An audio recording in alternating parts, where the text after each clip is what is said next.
sound, that should have worked. So this should be recording. Everything seems to be working. If you guys want to both say something, I can know it's picking us up all right still. Hello. Yes, fantastic. So hello and welcome to a Recentered Special. As you can see, we do have Mr. John Hibbins in the house, who may have been somewhere very recently, and we want to talk to him about that. But we also have Gary above me. There, he's on top, I'm on the bottom. Right, we'll cut that bit, don't worry. Okay, John, how are you? How have you been? Have you been anywhere interesting recently? I am great.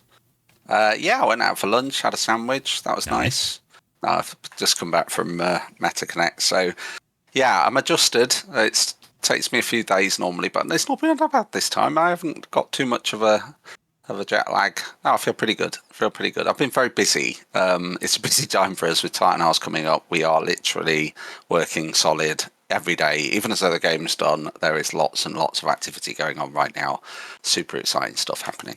And Titan House is out this week on the 25th. Go pick it up. Yeah. We've been playing that this week. I can't believe it. It's like the day after tomorrow. It's like unbelievable that it's come around. It's like, I love this time though, because I get to do podcasts and speak about VR all the time. So on top of MetaConnect, all the podcasts I've been doing and all the conversations behind the scenes, I am absolutely loving VR right now. I've had lots and lots and lots of conversations that have been interesting, and I'm feeling really good about it right now. So I'm feeding all of the positivism into the world of VR. No, it's great. It's really great. I'm trying to think when last time I saw you. It was probably at... Was it WASD? Because you bought your Apple Vision Pro in, didn't you? The second time I met you, for us all to try that. But I tend to drag it around with me. I think a lot of people, especially content creators, there's some people have got it, some people have access, some people haven't, and it's just wonderful to share. I was privileged enough to get one of those. Obviously, work in the industry, so it makes a lot of sense that I have one.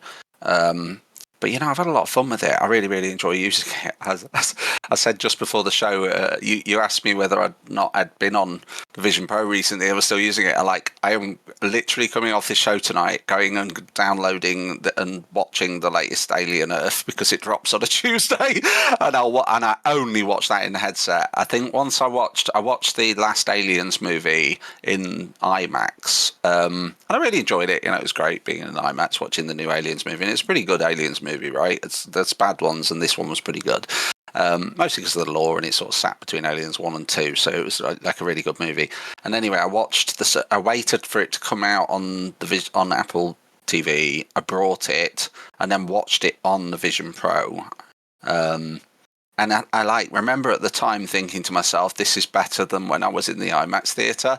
It was quieter, the audio was more clear, the visuals were crisp, and the colours were popping because of the lenses and stuff. And ever since that particular experience, I now only want to watch things on the Vision Pro when I really love them. There's something about having a private theatre at the highest quality and really enjoying a movie that's special for me. I still enjoy movies on the couch and stuff with family or whatever, but if it's something you really love and really care about, it's just really special. And so I am a bit giddy with excitement doing that tonight. But it's funny because I've added more immersive environments. So I was watching it on the moon, having a great time.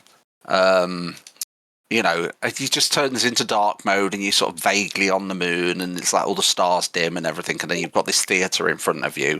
From my point of view, that's the incredible thing to do. It's like watching an Aliens movie on the moon, but they've actually added 2 more immersive things that Apple themselves have added.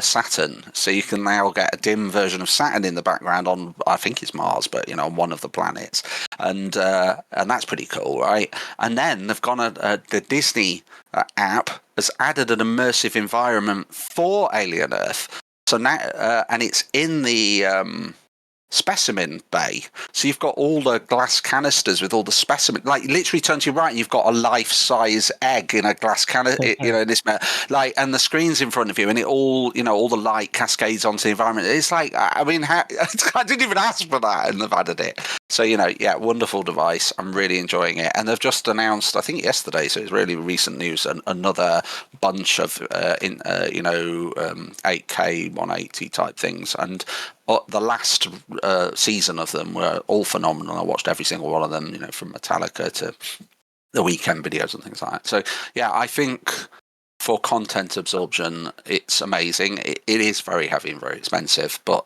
heavy's not really a problem because I sort of lie back on the bed and that takes the weight off it because you can lie back and look up into the skies. So I don't really worry about that. But yeah, I'm very excited about them making it lighter, faster, better. Yeah, see, I can remember trying it because I think we just spoke briefly before I tried it, and I did tell Gary and Roger about this. I don't know if you'll remember, but I will never forget when we were talking about you and Psytec, and I went, "Oh, Psytec," you telling me you've been doing it for years, a long way back, and I said, "Oh, wait a minute, isn't that the one with the owl logo?" And you went, Diagnosis. Yeah, and I sort of died a little bit, and then I went, "Okay, I'll have a go on your Apple Vision Pro. Thanks, John." I'll be compared to Psygnosis. That's not a problem at all. I know you've got an Amiga on your desk. We talked a little bit about. I mean, I love retro stuff, and my games career started on the Amiga. The first game I made tens of, if not hundreds, of games on the Amiga, mostly for a hobby to learn how to code and learn low-level code and stuff, and learn graphics and music and all the other things. But yeah, I released my first. In fact, I probably got hang on. Yeah, I got a birthday card, rather bizarrely, off Retro Rich, who's really into retro stuff, hence his nickname Retro Rich, bit of a content creator. And he sent me this birthday card. It says lovely things inside, happy birthday and everything. But this is the front cover disc I was on. I don't know what year it is, but you can see this game called Squigs down here on Amiga Power back in umpteen. You can get it. It's archived online, so if you've got Amiga there, you can actually play it. That was the first game put the ADF on. Yeah, that was the first game I ever published at 18. But I've always been a hobby developer until really Psytec Games, which I now do full time. I played, because I used to do a bit of programming on the Amiga back in the day with a friend, far more a cleverer friend than I was. But we used to make little games in Amos because that's pretty much all I could do. And Amos Pro and Stos on the Atari ST. I remember all that. Blitz Basic as well. That was the next one. I people did. that. Yeah. It was I good. used to. Well, I mean, God, there's a name. Psytec comes from this as well. My tag back in the Amiga games was Psytec, and the reason I needed a tag, and this was like pre-online gaming, so we're going way back here, right? The reason I needed a tag is because I was part of the demo scene. You used to be able to get these floppy disks from your local shop or whatever, or they were highly distributed. People would copy them and send them to their friends and everything. And if you, so like every week, on a Sunday night, really, we would go to this farm in the middle of nowhere and develop. I was quite good at VU meters and scrolling text. I was pretty good at using the blitter chip to move text smoothly and make it bounce up and down with the vertex offset sort of thing. And so I'm actually tagged in umpteen like demo discs. I have no idea what they were. I remember some of them and what they were called, but most of them I can't even remember what they're called. And we sort of like merged all the content we'd made to fill discs, and then there was an array of drives just copying them at the end. And then they would get around the world, like the shops would take them to their local shops. Those local shops would sell it, and it would like within a week these things would be global. You'd have Amiga clubs and things like that as well, where people would all get together locally and share discs and stuff like that there. And you want to come to the Retro Computer Museum. We'll talk about this, but yeah, I tell you, because they've got loads of old demo stuff there as well. The show, a demo on the. You will pick those discs up. You'll find Psytec. You'll just see it scrolling along, and you'll go like, and I'll have done something like a VU meter or a little shooter, or just some spinning cube or something. It'd have been something while I was trying to learn coding really. So I mean, a lot of that stuff I'm really proud of. I was really, because of my history with the BBC well before that, and ZX81 even before that, and Spectrum and Amstrad, I'd learned how to do some low-level machine coding and got reasonably good at understanding how graphics chips worked and things in the early equipment. And I'm glad that it's not, in many ways, it's 100 times more complex now to do that stuff, writing HDSL shaders and stuff like that. But, it gives you a really good foundation in the way a computer ticks. I miss those times in many ways. The constraints of the equipment meant you sort of had to dump fonts out the window in order to have enough memory to scroll some text. It was interesting times, really interesting.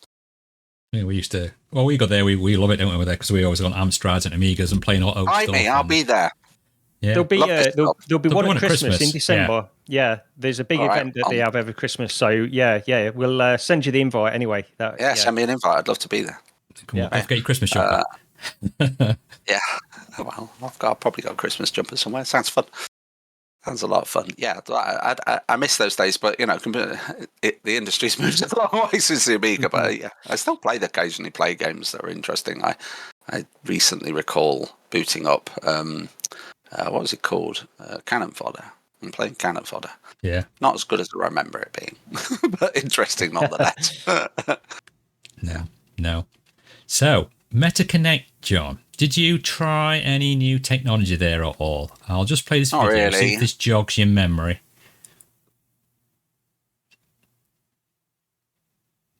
Oh, 1 second. I think your audio is not on here. Uh-oh. 1 second. I don't know how to add...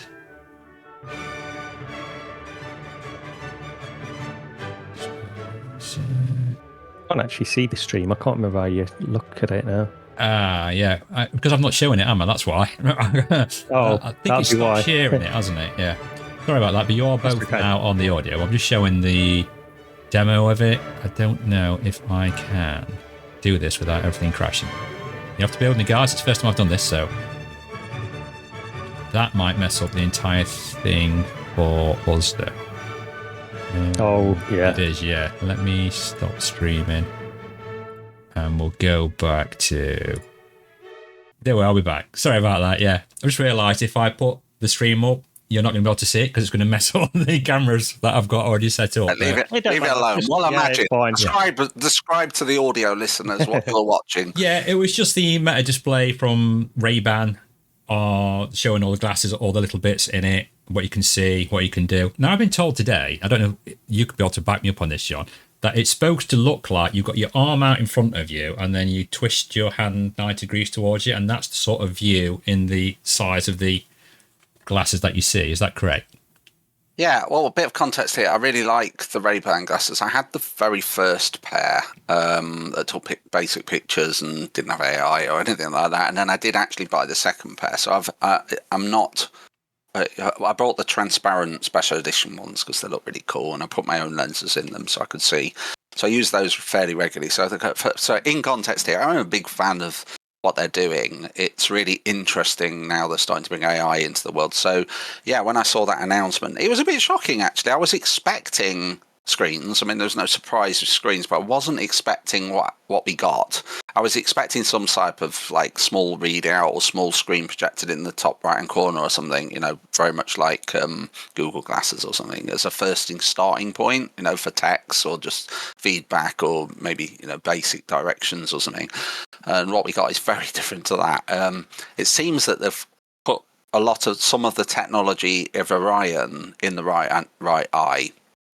And it makes sense that it's not full eye. It sounds a bit like, why wouldn't you do both and do it stereo like Orion? But I imagine that the screens are very expensive, very, they probably use a lot of battery when they're on, and, all sorts of other reasons you wouldn't want to include both eyes for walking around the streets or whatever. So it makes a lot of sense. But yeah, I mean, you're right. If you look at, you put your hand out in front of you at a comfortable distance, you get a screen about hand-sized, maybe a bit smaller, but, hand-sized, that's very clear, got really good you couldn't see any screen door effect or pixels or anything like that. It was just a clear image. I don't know what the actual stats are, but imagine going into Photoshop and putting 30% transparency on, so you can still see the world through the image, but it's super clear, especially if it's got a black background or you're looking at a solid thing. But even without that, in sunlight and darkness, you can see the screen. It's not like it's hidden. And it's surprisingly comfortable. You would have thought, like, doing this, like if you do this and put your thumb in front of your eyes, you would have thought, at a focal distance, it's perfect focal distance basically. You would have thought but you can sort of see it and it's there and it's clear, and if you close one eye you can see it's super clear, right? It's even more clear, but it's not, because it's so bright and it's bringing that light in, it's not like just black and white. It's like it's always there and it's clear. So I was quite impressed with the screen. more impressed than I thought I'd be before I put it on. It just felt very natural, very quickly. So you didn't have any problems with the fact it's only displaying in one eye? Because one of the things that people are saying is it's almost like when you've got like one of those things in VR where one of the shaders is not rendering correctly in both eyes, and it can be a little bit uncomfortable. But I didn't get that at all. I'm very used to shaders not rendering in both eyes. So I noticed that straight away. Whereas this, because of the way it works and because there's a semi-transparency for it and because it's such a clear screen in terms of brightness, I actually didn't notice that problem at all. Yeah. I did hear from somebody that it's much better if you're dominant in your right eye. I don't really understand what that means. Maybe I'm dominant in my right eye. I haven't got a clue.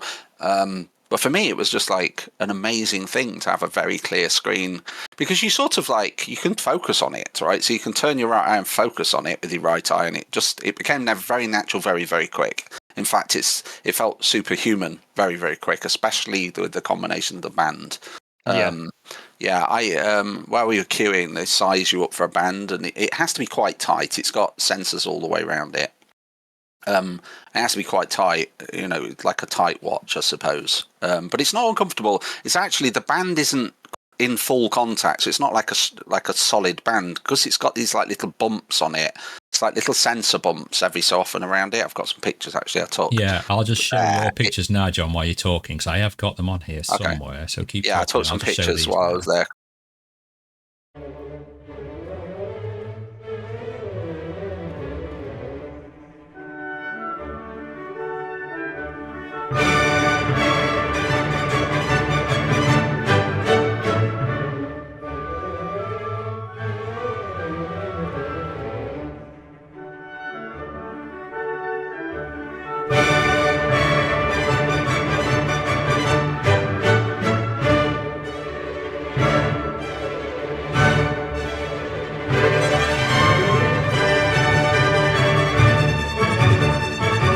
Got haptic feedback in it, and you sort of boom boom, and up comes the screen, and then you can navigate around it or just ask AI, I think, again with another press.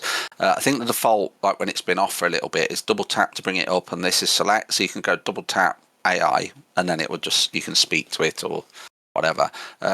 But you can navigate and look and do everything without saying a word, because you just literally, it's a little navigation and selection system. And you can do some cool things like pinch and twist and things like that, and it all works as you'd expect. So like for taking photos, like if anybody's taking photos on the other devices, you sort of click them or say Meta, take a photo, and it just goes snap, takes the photo, right? Whereas this is very much, you can turn the photo mode on, and you get like a little you get a very high resolution preview of the frame, what you're about to take the picture of. So you can zoom in and out on that, which is remarkable. That'd be cool. Because they're very good. It's like, again, superhuman here. You can imagine an app in the future, like a magnifying glass. You can just zoom in on the world, right? And you could turn it to infrared or whatever, right? It's like, you can imagine a world where you're getting... and that already is use cases just work, and so it feels so great when you use them. It's like, take a picture, frame it, click, and you're not having to say anything. You're like, silently by your side, you're opening the camera app, zooming in a little bit, clicking the camera take button, takes the shot, right? And you've not had to say anything, you've not had to do anything, you've not had to click any buttons or anything. So that's pretty cool. I really enjoyed that photo app, and the live translations was amazing. It's got this beam forming that just listens to what's in front of you and who you're looking at. So people, loads of noise around you and other people talking or whatever, it just sort of ignores that and concentrates on who you're looking at. And that was so real time, it was silly. It was like just, it was like, and so that was incredible. And then that kind of thing as well, because I think it's getting it. Or if some of the Ray-Bans got this feature where it can increase, like almost like a hearing aid, it can, for people that are hard of hearing, it can increase the volume. The big thing about that is, because the hearing aids that you get, that you buy purposefully for it, it's very, very low latency. So like the translation thing, I wonder how well that works as well. That'd be interesting. It was instant. I mean, you could. I mean, I've used a lot of translation.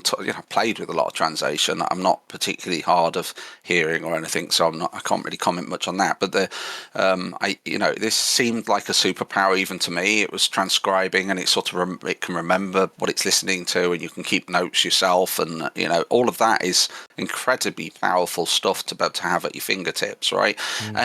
Even if it's like just. I don't know. I mean, I can think of 1,000 times I've had to stop and take a note down or whatever. It's like just being able to ask directions somewhere and somebody tell you them and it remember and things like that. Really, really cool. Just superpower. Taking calls I've done on the Ray-Ban multiple times, but this one will allow you to do texting as well, which is like really cool, right? Without taking your glasses off, you can just text response and things like that. It's just very, very cool. And the bit I actually liked most wasn't any of that. All of that was really cool, and it's got big, strong use cases. I loved the HUD of the map. I felt like I was in Grand Theft Auto in real world. You sort of turn right, and the map turns, and you can walk forwards, and you see yourself walking on the map. That is a very powerful feature. I think everybody's had to stop in the busy streets and take their phone out to find out where the next step are. To have a literal HUD with a walking map on it with locations on it is pretty amazing, and it's more it's really good. It's not like it's non-functional. It's actually a really powerful feature. So that I think that feature alone is probably worth buying the glasses for if you do a lot of walking around, right? If you want to know navigating a city or on holidays and things like that. But yeah, it's so. Yeah, and I think it's pretty locked down at the moment. I know they've announced some SDKs to allow people to start developing for it. I'm not sure how much of that will get onto version 1, honestly, but by the time we get to version 2 and 3 and there's, Uber apps on it and things like that, where it just tells you when your vehicle's getting close and things and whatever, incredible, really. I think this is definitely something that makes you feel like you've got an upgrade. It's like having your phone permanently there without having to go in and out of your pocket and turn it on. Right? It's just there. Yeah. If it has Discord on, perhaps I'll be able to use it on that instead of trying to work out how to use it now. I'm looking forward to when that marketplace does expand a bit and people can plug into it. Essentially, no, just really, really, it's a bit like we've got the Vision Pro. It's really insightful into where we're going, and I'm a bit of a futurist. I love technology and the use cases have only they've chosen some pretty amazing use cases to show off, right? Including, you can look at a poster and say who made this poster and think, what is this building? What century? Just ask AI questions, and if it's appropriate, it'll bring an image back, not just text, right? So it'll, show me an image of the Mona Lisa or whatever, and it'll just come up, right? And so it's really that stuff is just like. What a cool thing to have, right? But it's not that it's different to your phone, though. You can do all those things on your phone, right? You load ChatGPT up and ask it questions or whatever, or the many AI agent things. But having it just there with boom, boom, do this, right? Yeah. It's super, super magic for commuting, things like that. And if this is the worst version we ever get, it's good enough, right? There's plenty it does. So I didn't feel like they were heavy. I didn't feel that they were unreasonably priced, albeit expensive still.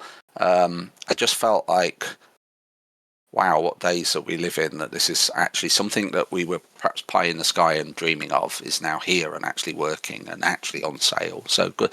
I have to be very impressed with Meta's speed to market with this as well. I feel a little bit like these were what a lot of people were expecting with Google Glass back in the day. Like this is what they were hoping to get to iterations down the line, or even people that heard about what it is. And also, like you, I was thinking, because what you mentioned at the beginning, you were talking about how you didn't expect the display to be that good. More or less, you knew it was going to have a heads-up display, but more or less like a small monochrome kind of text in the corner with directions where it would just be an arrow up or something like that, and then left and right, rather than this display that was moving full color and very bright. So, yeah, and there were things that like you would have thought, well, they've made it work, so there's going to be this problem and that problem. Like you're saying, the monocular there, I didn't think that was a problem at all. The fact it's slightly faint is nothing but of that benefit because you're wearing these on your head all the time. You don't want it to solidly occlude the world. You actually want to see through it, right? yeah. So Yeah. the brightness and clarity couldn't really complain about at all. I could easily read clear text on it. So coming from a DK1 world where you could hardly read text at all, this is in your eyes, on your head permanently, and you can read text clearly, right? This is phenomenal progress in terms of where we've got to. I'm just very impressed with them. I genuinely thought they were revolutionary. I would probably say, like all technology, by the time it gets to version 3, it'll be incredibly good, mass market, and everybody will have them. But Meta have got a few years head start on this. I'm fully expecting them to iterate both software and hardware until it gets to the point where it starts to hit mass market. And I've had many conversations about this now, but it's really good for Meta to have Ray-Ban, which is a very trendy company, right? As a partner, and it's really good that Ray-Ban have got a technology partner because the two together are quite a force, along with the Oakley stuff. I mean, that was cool as well, right? Central light cameras and all the Oakley stuff for sports and running and mountain biking and all the other million things. They had a big half pipe built in the middle of the MetaConnect campus, huge, like 2 of them, and they had bikes going up and down with these glasses on, recording video and stuff. It was very cool to see. Yeah, so it's September the 30th in the US, isn't it? But it's early next year, I think. Is this they said? Yeah, I've heard further rumours from that, but outside of the rumours, it is coming to the UK. It's just going to be later. Yeah, I'll try them. I'll go to a store and try them if we get the opportunity to do that. But you have to go. I think you have to go to the store. Yeah, I'm probably going to pick up a pair, but I haven't yet fully committed. I really need prescription, so it depends on the cost of the extra prescription lenses. Yeah, that's the same as me because I'm like, if it's going to, because my prescription is like £300, so that makes it quite expensive. Do you know what I mean? Then, so yeah, but I need new glasses every so often, so I can sort of justify it by if the prescription's an extra £300, I need glasses anyway, and I tend to buy reasonably good glasses, etc. So no, it's really, really interesting. It's really cool. I know it's so cool because I literally walked out the event and within 20 minutes I tried to bring up the screen. So it's that much like you get used to it quick, I think. And but to be fair, like all early adoption, it's cool and it perhaps won't necessarily meet all your expectations day one, but these things tend to get better. And yeah, a couple of iterations down the line, and maybe you'll have all these different features as well. Yeah, well, Vision Pro a year and whatever ago, the software was on version whatever, and it was alpha, and you couldn't even do basic things like or you couldn't drag and drop the order of the icons. And mine make folders and stuff, and now they've literally dropped today beta 1 of the next version, so the 27 basically, or I think it might be 26.02 or something. Yeah. But it's like they are prioritizing all of their platform, and it's changed so much in 1 year, and they're still building on it. So it's just getting better and better. Well, I can see a world down the lines where you don't need a phone anymore, because essentially it is there is definitely a world. I don't know when that's going to happen, where Google or Facebook or Android release, like they did with the watch, release a headset with 6G in it or whatever, and you just don't need your phone. Everything's remote in the cloud, everything's synced, and it's just your glasses are like wearing a watch, and you can watch video and do everything you can on your phone. And I can see that world being as good as holding a phone up. It almost is, frankly. It's like it's almost there already. So give it 5-10 years. Where are we going to be? Does it show the time as well in the glasses? Can you glance to see what time it is, stuff like that? Yeah, it does. It's got. It's basically got 3 panels. The first panel you bring up is just the AI assistant. So it's like the Meta AI assistant by default. I'm sure you can change all this. You can swipe left, and then a whole panel comes in, which is all your settings. So, and lots of settings, right? So you can dig into all your settings and options. And then if you swipe right, you get your first page of apps, and you can scroll that up and down and swipe again. So really, it's just these 3 panels you get from memory. don't quote me on this, but from memory, to the left is your settings, in the middle is your AI, on the right's all the apps. Just sound really cool. Sounds so cool. It is. It's pretty. It's cooler than you'd imagine. It's one of those moments where you're like, okay, wow, all right. It's like that. What, you can buy them now? What? I wasn't ready for this. Slow down. Yeah, no, very, very, very cool. I've got like a friend who works at Meta, and they speak to him a lot about Quest 3 things and stuff like that. And I messaged him and said, "Oh, you got any like Quest 3 info for me to give out or anything?" He said, "Well, I've done nothing with Quest. Or yeah, I've been working on Ray-Bans." And I said to you, didn't I go, like, doing what? I guess now we know. So I never even clicked. So that to be this what would be coming out. Yeah, I mean, it's amazing that I don't even think they predicted this.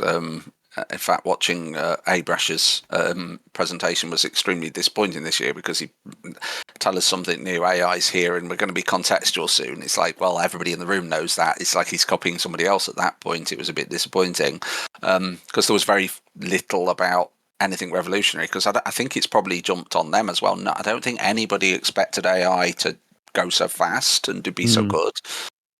So, if you go back to MetaConnect 16 or whatever, there's no way they'd have predicted AI was going to go so fast and be so good and be effectively real time. And then, the advances in optics, and that's something they've been pushing. But, it's hard to predict that they would get to the point that this would just happen and be here at this point. And then they've been building software and tech stacks for a long period of time. And it's sort of like this for a lot of companies. Really, it's a bit of a utopia moment of like all of these tech stacks and hardware and AI has sort of come together in this symbiotic thing. And I think it's a bit of shock to a lot of people that it's happening so fast and affecting so many things. And actually, it's probably going to go faster. So as a futurist, it's like it's likely to now accelerate, and because all of that stuff comes together to turn us into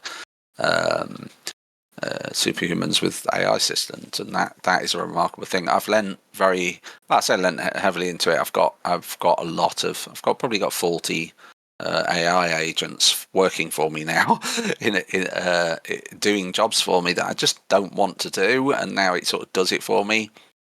I can give you some examples, but it's basically it did my accounts for me today. An invoice came in from a company, automatically it did the categorization of it, put it into the accounts platform, got all the numbers out, pinged me that I need to pay an invoice. It's like it's all doing a job for me that would normally take me time to extract a PDF, put all the calculations in, stick it on Hub Doc, transfer it to Zero, authorize a it's like it's doing a lot of that work for me.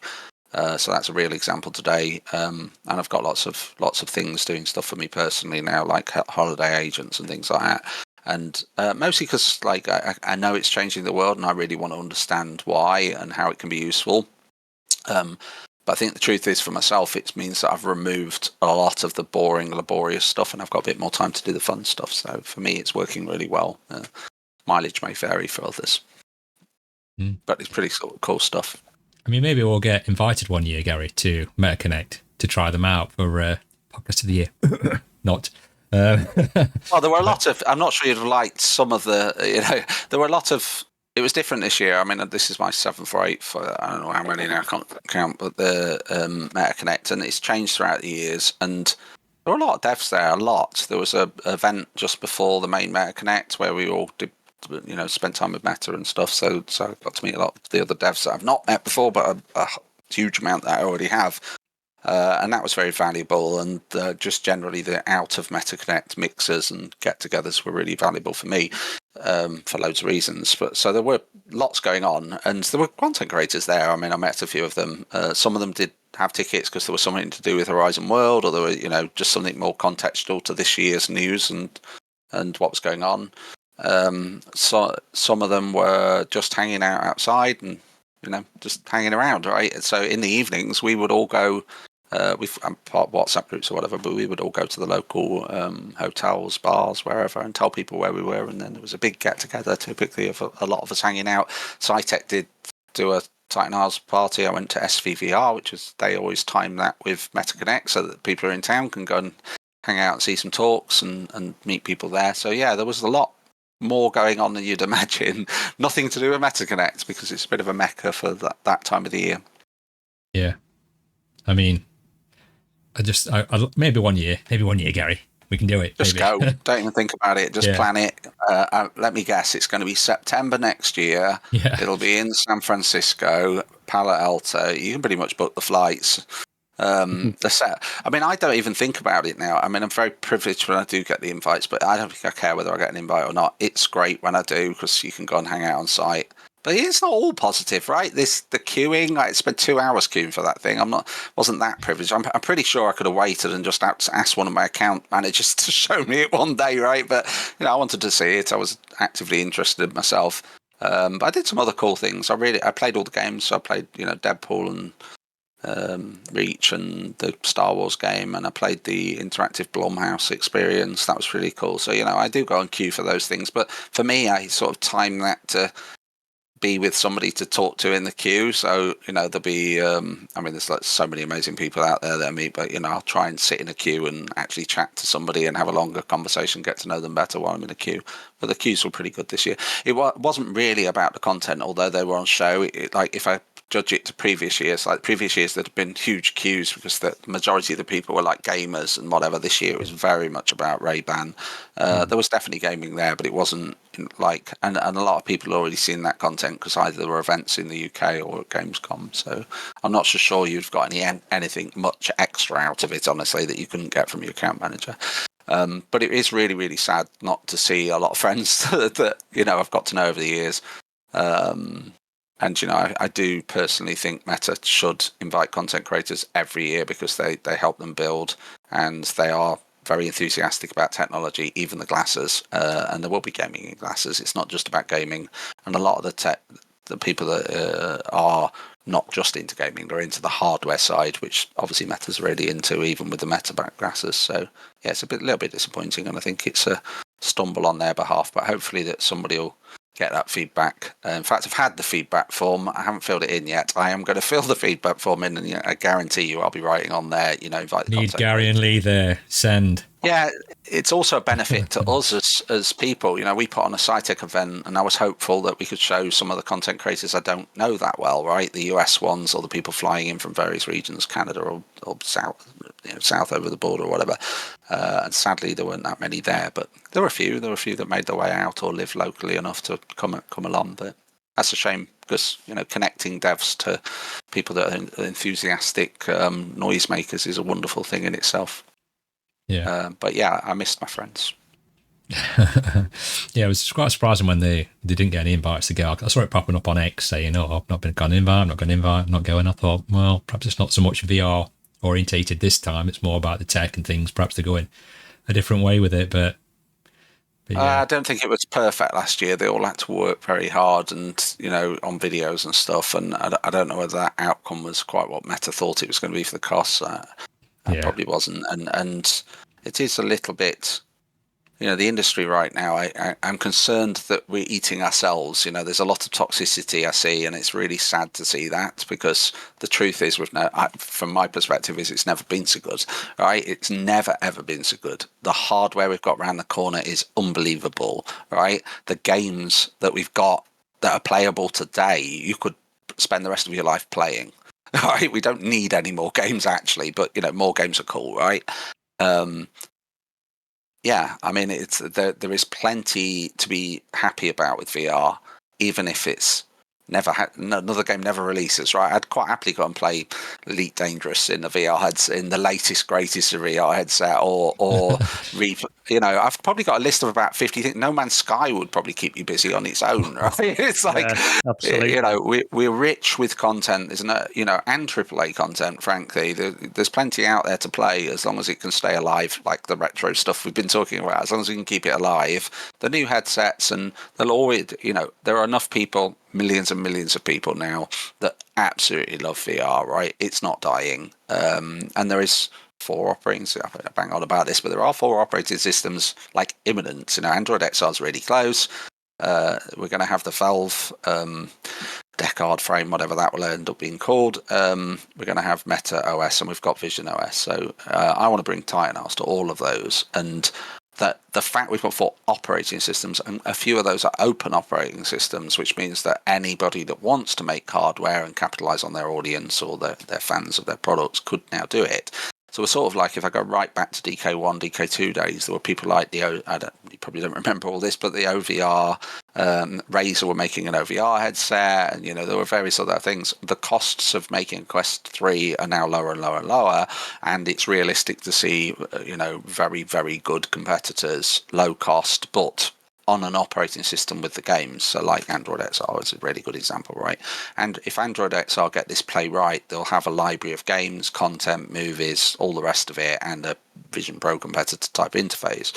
And then, if they've got a good library, then that'll attract a whole audience of people that have Android devices that will just want that headset as a companion device or as extra things. And of course, let's not fool ourselves, right? Ray-Bans aren't going to be the only glasses. Apple are definitely doing something late mover advantage, perhaps, but Android are obviously going to do something, and I'm sure the frames are going to be exciting.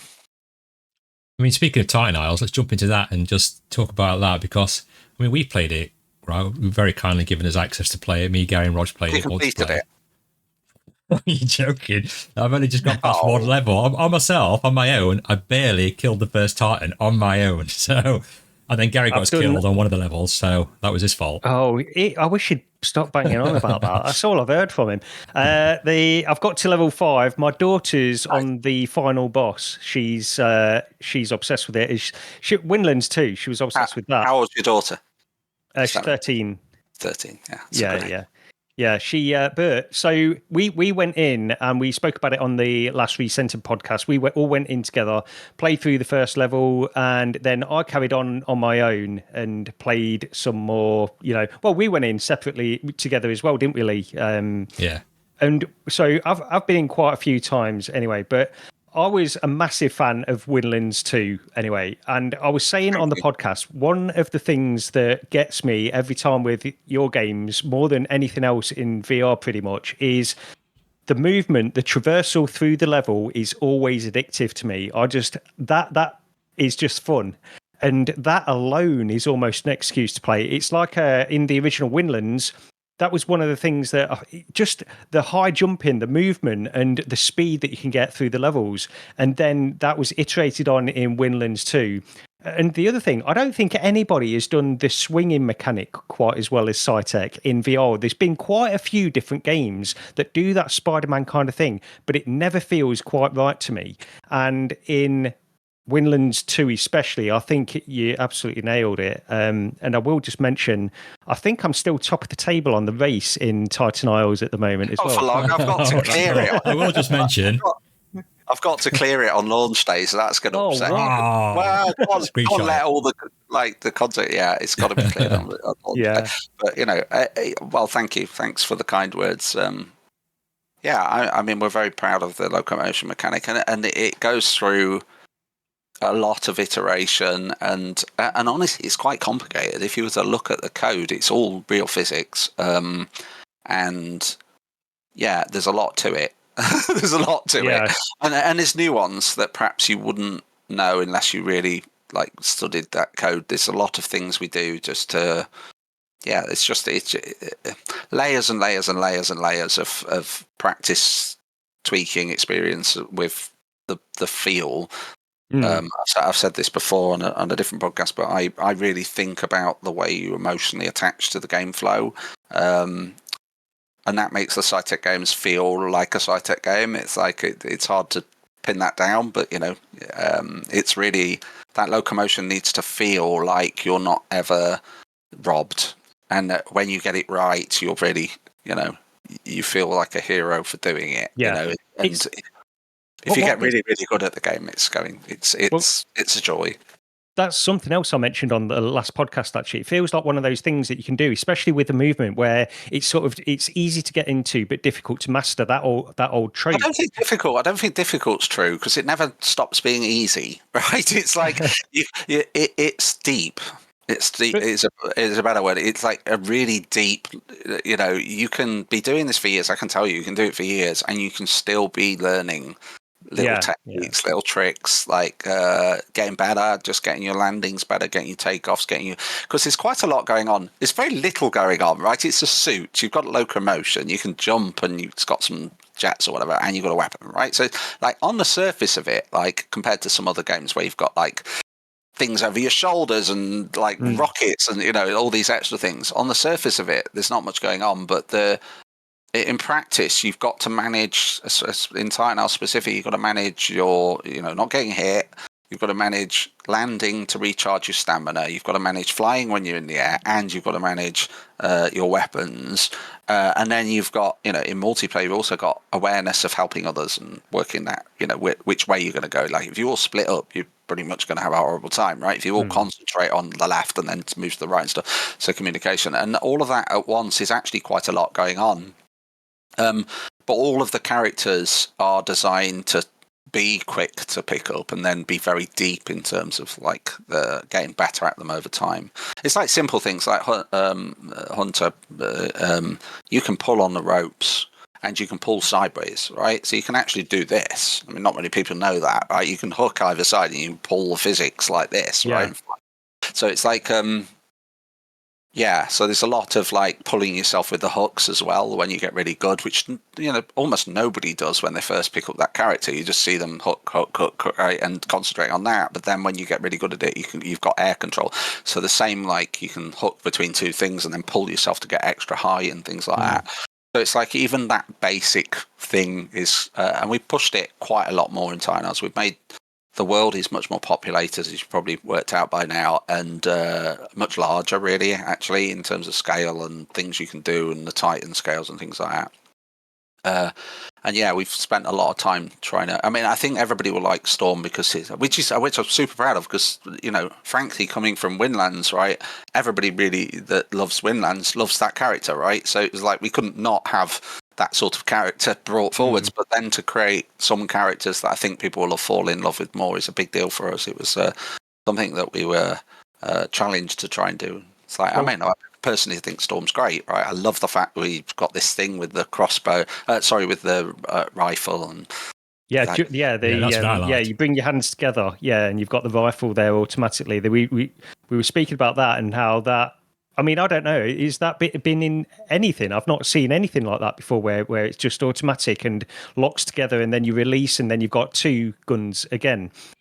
Storm is my favourite character to use in the game so far as well. By the way, it feels good, and I imagine that. I don't know whether we invented it or not. I think I've not seen it myself, and we built that made it work the way. So I'm hoping that we've added something to VR there, a bit like the swinging mechanic. But I'd be proud if other people did it. It's a really good, cool mechanic, right? There's some nuance to it, like the length of your hands and stuff. But we've put some dials in so you can adjust that. And some people don't want to do the expression; they just want it on and off. So we've got the ability to turn it so you can switch it with the button and things. As a general philosophy, we want people to be comfortable and have all the options that they need, right? So if you think, I wish, like, there was a left or right coloured cursors or whatever, that has come up, and to distinguish which one's the left or right, and colour. I got confused with that. Yeah, I will admit, I'm getting confused with which one's which. So there's an option in there. You just open the menu up and you can change, like, red on the left, green on the right, or whatever you want to do. But typically we do hear things like that and do our best to do it. In fact, we've done one, like, during this week. The Live tablet for recording video inside the game. We've got full else. It's called Live Creator Kit, I think. Like, we sort of not used to it because we haven't done. It's the first time we've put it in a game, and we sort of pinned it to your hand. And the feedback was it would be really useful to do all the places to pin it. So we did this as what we do. We did a research of whereabouts you could pin things and where it would be useful, and, like, left and right hands and body and head tracking and stuff. And we pretty much decided just to do all of it. So it can now be pinned to your body. It can track with you. You can put it, like, as a wristwatch. So it appears here as a wristwatch, which is good because you're playing the game. You typically aren't looking at your watch, so it's invisible. And then you can quickly record, turn and stop and things like that. So we've got all these positions you can put it now, which, for depending what you're trying to make in the video, it's like makes it comfortable. But most of the time, if you've asked for something like angles of the hooks or whatever, it's like we've either learned lessons before and implemented it straight away, or we do listen and try and add as much comfort as possible because, frankly, I think VR, everybody's different, everybody wants different things, and that's cool. Yeah, there's a lot of settings in there, and I mean, we on the podcast, well, Lee and Rog always mention this. It's one of the first things that you go into in a game, isn't it? Just see what settings you've got. Comfort, well, not just comfort, but just general settings in there. And this is one of the ones where you've got pretty much anything you want to customize in terms of how certain things feel in there, then you've got the option in there. I've not thought of anything that's not included, but if I think of anything, I'm sure you've got it all covered anyway. I don't know. No, I mean, I'm happy to hear, honestly. We don't mind improving those type of options. As I say, it's like, I think it's, this is the first time we've done some of them. So we've done real world height, standard and seated, and then we've got like fixed heights actually, so that if you don't want to be your own height, you can actually fix a height and pretend you're 7 foot or whatever, which is quite interesting. And then we've done offset, so you can actually boost yourself by a few inches if you want, or lower yourself. So yeah, there are quite a few options there. And then obviously all the comfort options with blinkers and turning and snap turn angles and all those things. They're pretty straightforward. What's the knee strength option in there as well? Because you've got knee strength. Yeah.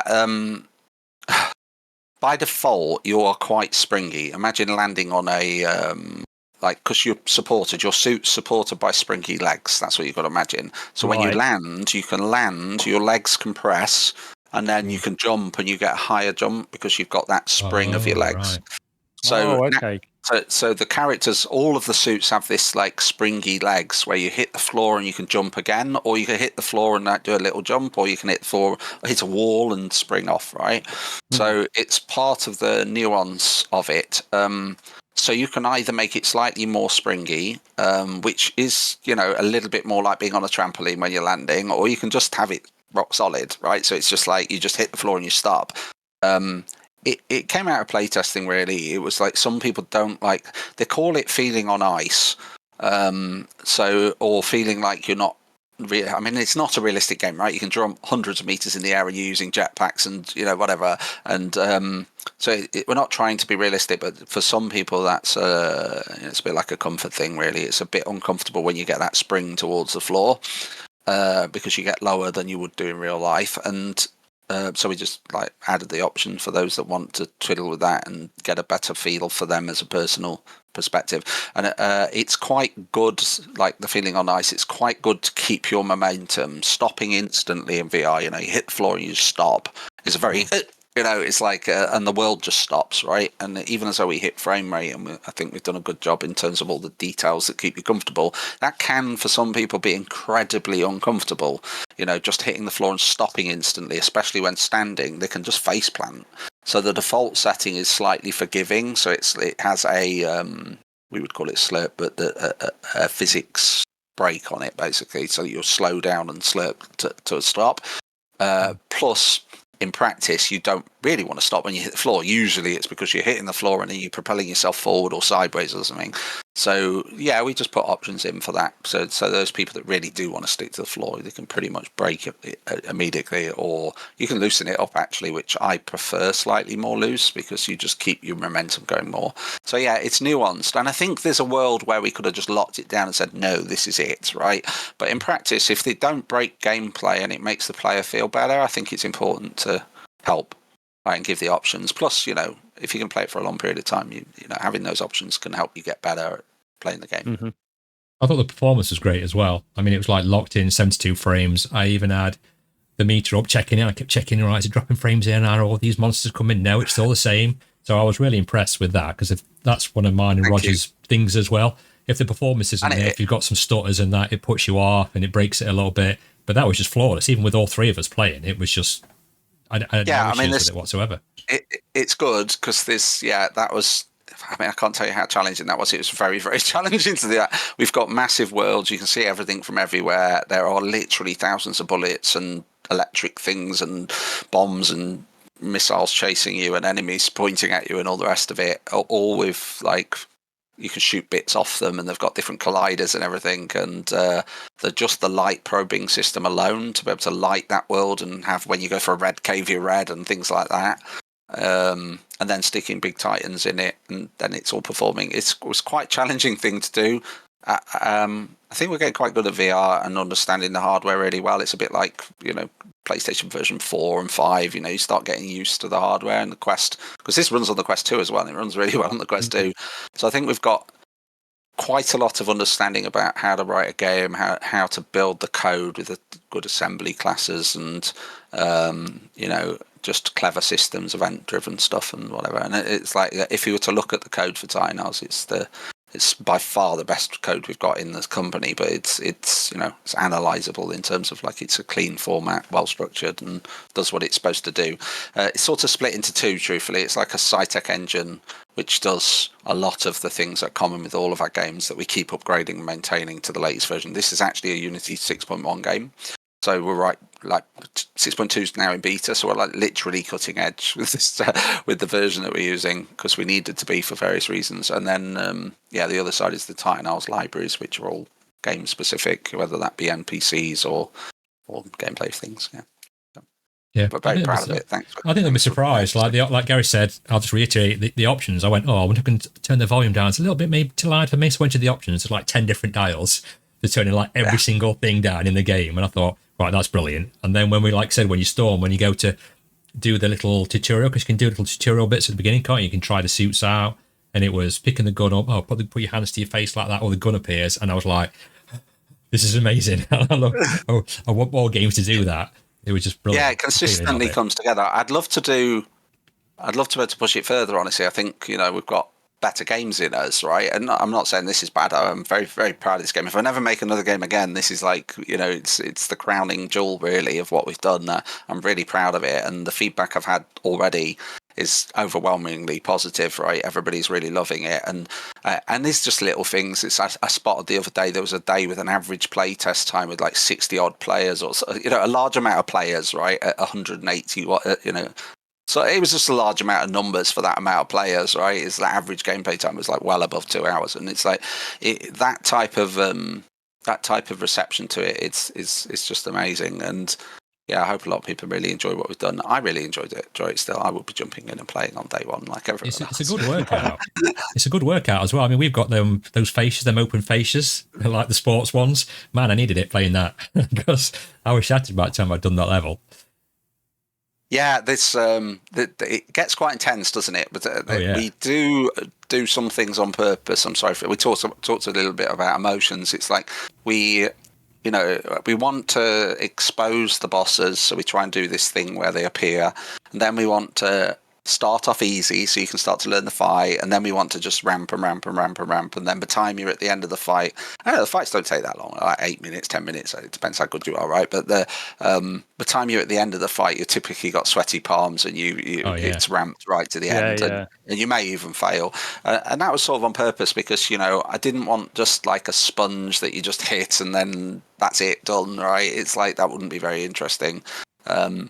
And I think we learned a lot about Titans in this, and I think we'll carry that some of that knowledge through into any future games we do. There's I think we've got, it's been a big learning exercise actually, this game, and I'm very proud of where it's got to. It's incredibly proud of where it is.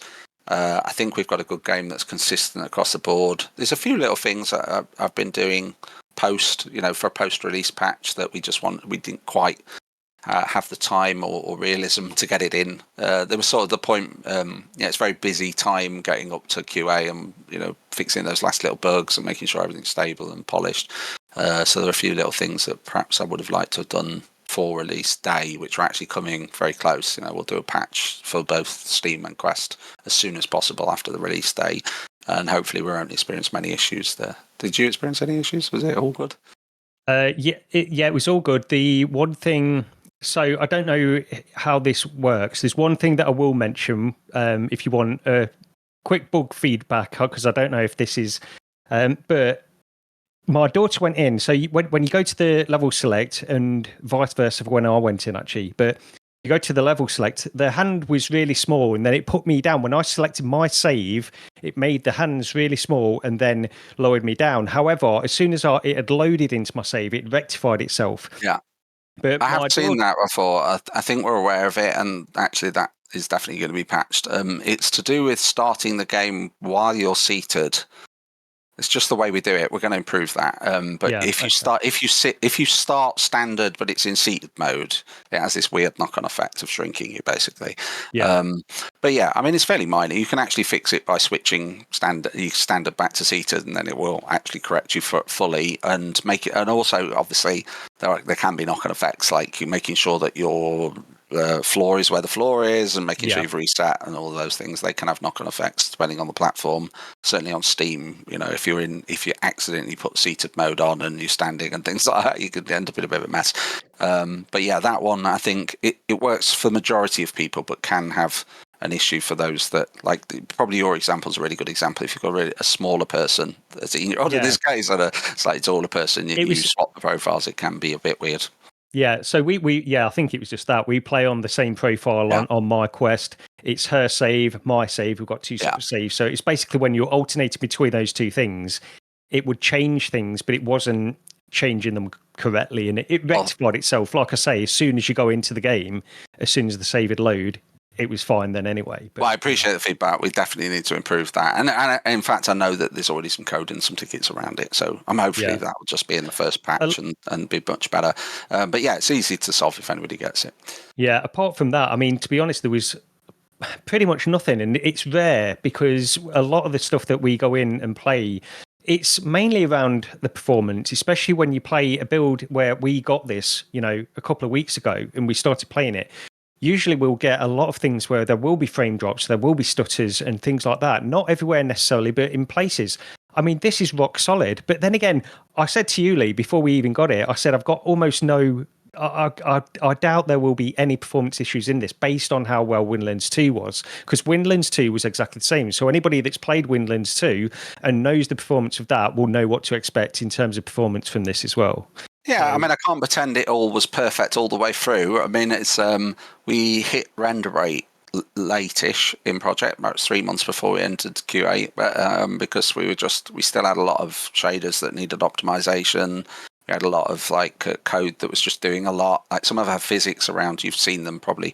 There's a lot of dynamic tentacles and things like that, and they're all physics driven, and we have to network all of that. And so there's a lot. There was a lot that needed optimizing in bullets and enemy AI and various other things. And then we were running at a 1.0 frame size for quite a lot of dev, and that was hitting frame rate, but it was noticeable that you get the resolution drop from the capability. And then as optimization started to happen and code started to settle in terms of final, we hit 1.3 and introduced bunch of stuff there that actually got us to 1.3. So I'm super proud. In fact, I played a game today that wasn't running at full frame, and I'm like, this is rendering a room. It's like hit the full frame rate. The guides are out there, but it's a conscious decision to have very large worlds with lots of parallax. Talking about Psygnosis, you remember Shadow the Beast? Oh yeah, So in dev, I'm like, it needs to be like Shadow the Beast. We need mountains in the distance, we need the middle, and we need to sort of fog them out. And then when you're going along, you need to sort of feel this parallax going. Yeah. Right. So if you turn to the right, you would see the mountains passing each other, and it's like, and we need fog not just out, but we need it down, so that you could, you're not just seeing these bottoms of the floor. You're actually seeing everything sinking into the fog, and it will give it this much more feeling of presence and scale. And then. So the worst thing people want to hear is I don't want to see it all the way across the map. I don't want the fog to be 20 feet in front of me, unless we're consciously doing that for a foggy level.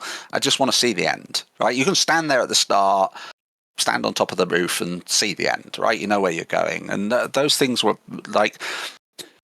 I mean, we could have done a very close-up game with a lot of dynamic shadows and lighting and shrunk the amount of polygons we're doing. But actually doing it this way means that we've got the knowledge of our polygon budget. We know what we're trying to achieve. We know what effect, again, emotions that we want to do in the parallax, like Shadow the Beast, right? It's cool to see all that stuff passing. Shadow the Beast is not a great game, actually, right? It's it's fine, right? But it's basically you walk to the left, punch some people, going through a hole, right? It's not complicated. But the overall effect of the rendered graphics and the parallax and all of that was very clever. Impressive. Yeah, it was very impressive back in the day, yeah.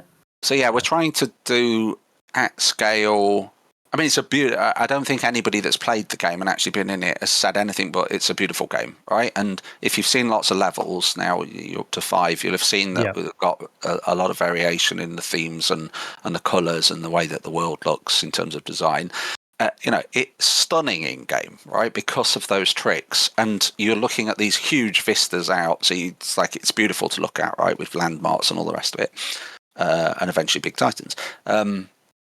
So we're very proud of the way it looks. It doesn't capture very well on a screenshot, right? Because you're not getting parallax mountains in a screenshot, and you're not getting like the sense of scale and awe and detail that we've even put up close. Frankly, this is more beautiful than Windlands 2, right? You can see more detail close up, and we've got some great shaders and stuff and interesting things going on. We've done a lot more with light in this. We've been able to use like lights indoors and outdoors and have contrasting liquid and things like that, and it's made the game a very beautiful game to be inside of. But yeah, impossible to capture in a screenshot or a trailer. Even Demo Cora, although he did an amazing job on the trailer, it's really, really tough to actually. You need to be in there, so that's just the way it is. Yeah. So you got to level 5, Gary. So perhaps it was just me that was holding you back. On level 4. I know. Well, when John was just talking about the Titans a minute ago, I saw you smile, and when he mentioned failing a Titan, how you smiled again, a little glance at me, I suspect as well. But yeah, one more hit. That's all we needed. one more hit. We were so close to killing it, but I'm really enjoying it, and I'm sure it's going to do really well, John, because people just want high quality games. I mean, certain true, gamers that own a Quest, and from the audience, the demographics that we all are, VR gamers, I think they're going to want this type of title, and I really hope it does do well, because we need more like this on there. I've mentioned, I won't continue to say, but I was a massive fan of Windlands 2, and this is a great game too. So yeah. Thank you. That means a lot. I appreciate your comments there. It has to do quite well, otherwise we can't make more games. That's it. We're a tiny company. There's like 5 of us full time, and then there's a whole bunch of people that helped us, right? So, we're not. It's not like we've got ridiculous overheads and all the rest of it. But even with our experience of doing games, like we are in a really difficult time right now to launch any game. So yeah, please spread the word. Yeah, I hope people do enjoy it. Fundamentally, we're here to make cool games, and if people are enjoying themselves, then massive tick. And this one's quite replayable. It's not one of those games that like it's done. Quite the opposite, I think. In fact, I got a pinged from somebody that is playing for a thing, basically saying, "I beat your high score in the races, John." And I'm like, "Okay, well, that alone, having fun, are we? Because that would have taken you a little bit of practice." that alone is addictive, because I'm one of those where it's like, because a race takes like just over a minute, and then you go back, and you look back, and you've got this thing just to press start on this console again. You just think, I could do one more of them, and I'm doing that for hours on end.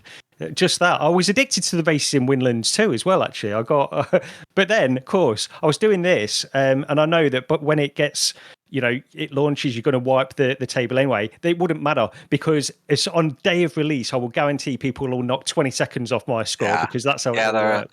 So I mean, it's back to the character controllers. They're all. I mean, you can race any of the races in any of the characters, but all the people in the race have to be the same character, right? So it's like the host basically says, we're all going to be Goliath, and then you're just Goliath, right?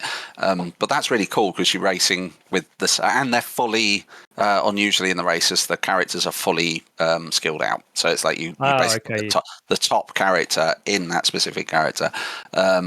But yeah, I'm looking forward to seeing the speedrunners. I'm looking forward to seeing the speedrunners. They're definitely going to beat my scores. I've never been. I mean, I've always been like able to race and compete, but I've never been like the top of the top. They are a whole different level. Like I say, you've got to have real understanding of the physics, the wall bouncing, the pulling, and knowing the track well enough to know where the shortcuts are, as well as the microseconds of shaving off time. In terms of getting all of that perfect on a run is quite a remarkable thing, including your start and all the rest of it. I'm glad we got to put races in this game, and it made a lot of sense to do so, right? It's a beautiful world, and racing through it from A to B is really cool. I also like the fact we added. I always wanted to do this type of thing in Midlands, but never really got the opportunity. We added a new race type, which is you've got to shoot a bunch of targets along the way. So you've got that A to B, but also while shooting all the targets, and that is quite a cool thing because you've got to add that extra skill of making sure you shoot the targets along the way. That was really cool. Yeah, I think people have a lot of fun, and if they're really popular, then hopefully at some point we'll drop some more races for people so that they can start again on some new races. It's beauty about this game is we've got hundreds of tiles, so it is possible for us to add take one of the themes and add a whole new race and construct it out of the good tiles we've got and be a really cool race, right? So yeah, hopefully we'll get the opportunity to do some of that. Brilliant. Fantastic.